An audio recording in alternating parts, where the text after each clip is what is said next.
Le 12 février devrait avoir lieu une nouvelle liaison reliant Paris à Dakhla, grâce à la compagnie marocaine Royal Air Maroc. Le fait que cette liaison soit établie donne indirectement un soutien de la France à la marocanité du Sahara. De plus, la France n'est pas le seul pays. On vous rappelle ces dernières semaines les rapprochements entre le Royaume-Uni et le Maroc comprenant des accords autour du Sahara marocain, notamment dans l'exportation de produits dérivés du phosphate, ainsi que de produits issus de la mer tels que le poisson. À noter que les deux royaumes se sont beaucoup rapprochés depuis l'annonce du Brexit par le Royaume-Uni. Les deux pays discutent sur d'autres projets tels qu'un tunnel sous-marin reliant Tanger à Gibraltar. Projet très mal vu par l'Espagne, qui déteste voir son voisin du Sud se développer sauf quand celui-ci effectue la commande d'un bateau militaire à l'Espagne.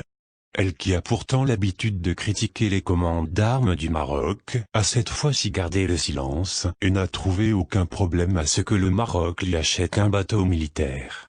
L'Allemagne quant à elle, a rejeté les propositions par certains partis allemands de ne pas abandonner le Polisario. Rejet du Polisario confirmé par l'ambassadeur allemand à Rabat.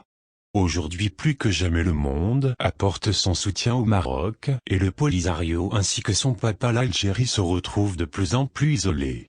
Bientôt la circulation du Polisario dans la zone tampon ainsi que dans les terrains mauritaniens, à la frontière algérienne seront presque impossibles, grâce à l'accord entre le Maroc et la Mauritanie qui prévoit de créer des zones de défense à leurs frontières. Projet qui empêchera le Polisario, et indirectement l'Algérie d'effectuer des missions de banditisme et de terrorisme dans la région. Enfin, la célèbre légende du football brésilien Ronaldo a dit, de notre jeune joueur Achraf Hakimi je cite, « Achraf Hakimi est un joueur extraordinaire. Le Real a eu tort de le laisser partir comme ça. C'est l'une des meilleures affaires de l'Inter sur les 10 dernières années. De temps en temps, je me dis, Ronny, imagine-toi avec Hakimi. Nous aurions été à une vitesse indécente. » Un honneur donc pour notre international marocain à qui nous souhaitons une grande carrière footballistique. En Espagne, cette fois-ci Yacine Bounou, le portier marocain du club de Séville, affiche actuellement un pourcentage de 82,25% d'arrêt en Liga ainsi qu'en Ligue des Champions, ce qui le hisse au top 1 des gardiens en Europe. Al-Akouch quant à lui offre 2 passes décisives ce qui permet à son club Nîmes de s'imposer 2-0 face à l'Olympique de Marseille.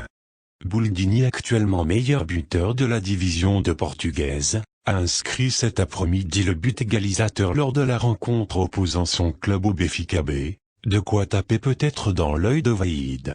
Oussama Tanan, aussi décisif en inscrivant un but et un assist. En Eredivisie Zakaria Aboukal qui avait débuté la rencontre sur le banc, rentre et renverse le match en inscrivant un doublé, qui aura permis à son équipe de s'imposer sur le score de 2-1. C'est donc une grosse journée en ce dimanche 16 janvier pour les Lions de l'Atlas. En handball, cette fois-ci prestation décevante des Lions de l'Atlas qui s'inclinent face au Portugal sur un score de 33-20. À noter que la première journée avait opposé le Maroc à l'Algérie, match également perdu par le Maroc sur un score de 24-23. Le président Abdelmajid Tebboune avait alors félicité l'Algérie de cette victoire sur les réseaux sociaux, post qui avait été critiqué par beaucoup d'Algériens qui lui reprochent d'être absent et qui à la place de s'occuper des problèmes majeurs de son pays, commente un match de handball sans enjeu, avait notamment critiqué le célèbre youtubeur et rédacteur du journal Algérie par Abdou Semmar.